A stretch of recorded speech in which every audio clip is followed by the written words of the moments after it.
নির্বাচনের পরে বিএনপির ক্যাবিনেটে খলিলুর রহমান সাহেব আসলেন। তা খলিলুর রহমান সাহেব নির্বাচন পরিচালনায় ছিলেন, গভর্নমেন্টে ছিলেন, তারপরে আবার উনি এই নতুন গভর্নমেন্টের ক্যাবিনেটে আসলেন। এটা ক্লিয়ার একটা কনফ্লিক্ট অফ ইন্টারেস্ট। তার মানে হচ্ছে যে দেয়ার ইজ আ চান্স উনি ভিতরে ছিলেন, কোনো মেকানিজম করলেও করতে পারেন তার দলের পক্ষে, যেহেতু তার সাথে বিএনপির কানেকশন ছিল নিশ্চয়ই। এমনি তো হঠাৎ করে এনে মন্ত্রী বানিয়ে দেয় না, আমাকে তো বিএনপি মন্ত্রী বানাবে না, খলিল সাহেবকে বানিয়েছে। তার মানে খলিল সাহেবের সাথে বিএনপির কানেকশন ছিল। এবং বিরোধী দল, সরকার দল যেখানে মুখ দেখা দেখি হতো না, নির্বাচন বয়কট করে হরতাল ডাকতো, সেই জায়গায় তারা নির্বাচন মেনে নিয়েছে এবং কনস্ট্রাকটিভ বিরোধী দল হবে বলছে। তো আমি তো দেখি গণতন্ত্রের পরিবেশ সবচেয়ে ভালো এখনকার সময়। সো এই অভিযোগ জানানোতে আমি কোনো অসুবিধা দেখি না যে আমাদের এই আসনে প্রবলেম হয়েছে বা ইঞ্জিনিয়ারিং হয়েছে।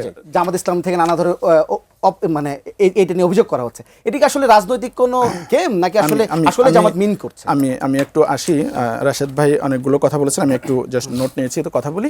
যে রাশেদ ভাই বলেছেন যে এনসিপি একসময় জামাতের বিরোধিতাও করেছে, আবার এখন জোটে এসেছে। তো এটা খুবই জামাতের কেউ না না আমি একজন রাজনৈতিক না আমি রাজনৈতিক বিশ্লেষক আপনার জায়গা থেকে না আপনার কথার আমি জবাব দিচ্ছি। আপনি আমার কাছে এটা কোনো অসুবিধা নাই। আপনি মনে করেন যে আমি জামাতের পক্ষ থেকে আসছি, কিচ্ছু আসে যায় না। আপনি মনে করেন তাহলে আমার বক্তব্য দিতে ভালো হবে। না আপনি আপনার বক্তব্য আপনি দেন, কোনো সমস্যা তো নাই। আমি জামাতের প্রতিনিধি, তাহলে আমার জন্য আসলে আপনার না আপনি মনে করেন যে আপনি বিশ্লেষণ করার সময় অন্যদিকে আমি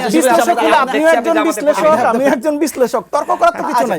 আপনি আপনারটা বলবেন, আমি আপনারটা বলেছেন। আমি রাজনৈতিক প্রতিনিধি, প্লিজ আপনি আপনার সময় বললেন, আমি কি বলছি সেটা আপনি তো জবাব দিচ্ছেন, সমস্যা তো নাই, আমি আপনার কথাটা জবাব দিচ্ছি।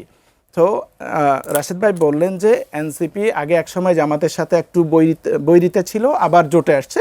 এইটা বাংলাদেশের কালচারে খুবই কমন, যে দুইটা পক্ষ প্রতিপক্ষ পরবর্তীতে আবার একটা কজে তারা একসাথে হচ্ছে। মানে বিএনপি জামাতও তো একসাথে জোটে ছিল কখনো।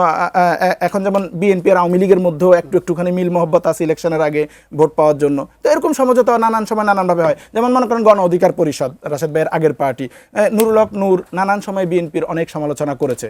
এবং এই 5ই আগস্টের পরেই নানান সময় বিএনপির অনেক ক্রিটিসাইজ উনি করেছে যে আওয়ামী লীগ বিএনপি একই গতানুগতিক রাজনীতি করে, পুরনো রাজনীতি করতেছে, নতুন শক্তি দরকার, বিএনপি সমালোচনা করেছে। আবার তিনি বিএনপির সাথে জোটে গেছেন এবং মন্ত্রী হয়েছেন। এটা কিছু যায় আসে না, এগুলো হয় রাজনীতির মধ্যে, এটা খুবই কমন। আমি জানি না ওনার কাছে কিনা এটা অবাক করা মনে হচ্ছে। যেটা হচ্ছে আলোচনায় আসছে যে ইঞ্জিনিয়ারিং নিয়ে যে কনফিউশনটা হচ্ছে, দেখেন নির্বাচনের আগে এনসিপির দুজন উপদেষ্টা ছিল গভর্নমেন্টে এবং তারা পদত্যাগ করলো কেন? যে যদি তারা সরকারে থাকে তাহলে ইলেকশন বায়াস হতে পারে, যেহেতু তারা একটা দলের সাথে তাদের কানেকশন আছে। যদিও তাদের দুইজন পদত্যাগ করার পরে একজন দল সেই দলে জয়েনই করেন না, উনি এখন একটা নতুন দল খুলতেছেন, আরেকজন দলে জয়েন করেছেন কিন্তু নির্বাচন করেন না। কিন্তু তারপরেও তারা কিন্তু সরকার থেকে পদত্যাগ করেছে, সরকার যাতে কারণ অন্তর্বর্তীকালীন সরকারের যেন কনফ্লিক্ট অফ ইন্টারেস্ট তৈরি না হয়।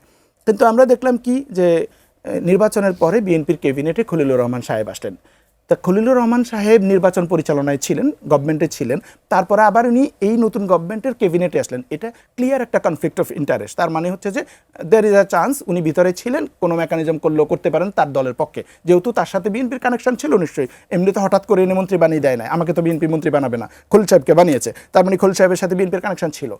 তো এটা নিয়ে জামাত এবং এনসিপির মধ্য থেকে কিছু অভিযোগ হয়েছে এবং অভিযোগগুলো ভোটের দিন সন্ধ্যার পর থেকে আসছে।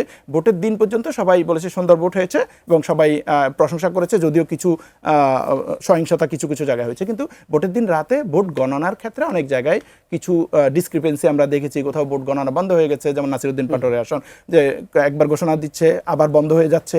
আবার ঢাকা 13-তে আমরা শুনলাম একবার মামুনুল হককে ঘোষণা দিচ্ছে, আরেকবার ববিহার জাজকে ঘোষণা দিচ্ছে। এই ধরনের কেস হয়েছে। এই ধরনের কেসের কারণে মানুষের মধ্যে এই কনফিউশনটা তৈরি হয়েছে যে কোথাও ইঞ্জিনিয়ারিং করা হয়েছে। তো এই অভিযোগ তারা 30টা বা 50টা আসনের জন্য তারা নির্বাচন কমিশন অভিযোগ দায়ের করেছে।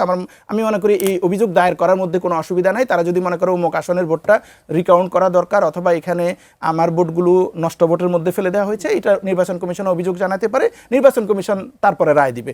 এই অভিযোগটাকে আমি সিরিয়াস কিছু দেখছি না, যদি না এই অভিযোগটাকে কেন্দ্র করে হরতালটা করে বয়কট করে বিরোধী দলের সাথে সরকার দলের সাথে মুখ দেখাদেখি হবে না, এরকম সিচুয়েশন তৈরি হতো, তখন আমি ক্রিটিক করতাম। কিন্তু আমরা দেখছি যে সরকার দল এবং বিরোধী দল দুই দলের মধ্যে একটা সৌহার্দ্যপূর্ণ সম্পর্ক আছে। দেখছেন রিসেন্টলি তারেক রহমানকে জামাতের ইফতার মাহফিলে দাওয়াত দিয়েছে, উনি গিয়েছেন, সেখানে তারা কথা বলেছেন। আবার তারেক রহমান প্রধানমন্ত্রী হওয়ার পরে শফিকুর রহমান সাহেব নাহিদ ইসলামের বাসায় গিয়েছেন। তো আমি দেখছি এবং জামাতের আমি সেদিনও বলেছেন যে আমরা একটা কনস্ট্রাকটিভ বিরোধী দল হব। তো এতে আমি দেখতেছি যে বাংলাদেশে গণতন্ত্রের হাওয়া অতীতের যে কোনো সময়ের চেয়ে সবচেয়ে ভালো, এবং বিরোধী দল সরকার দল যেখানে মুখ দেখা দেখি হতো না, নির্বাচন বয়কট করে হরতাল ডাকতো, সেই জায়গায় তারা নির্বাচন মেনে নিয়েছে এবং কনস্ট্রাকটিভ বিরোধী দল হবে বলছে। তো আমি তো দেখি গণতন্ত্রের পরিবেশ সবচেয়ে ভালো এখনকার সময়। সো এই অভিযোগ জানানোতে আমি কোনো অসুবিধা দেখি না যে আমাদের এই আসনে প্রবলেম হয়েছে বা ইঞ্জিনিয়ারিং হয়েছে।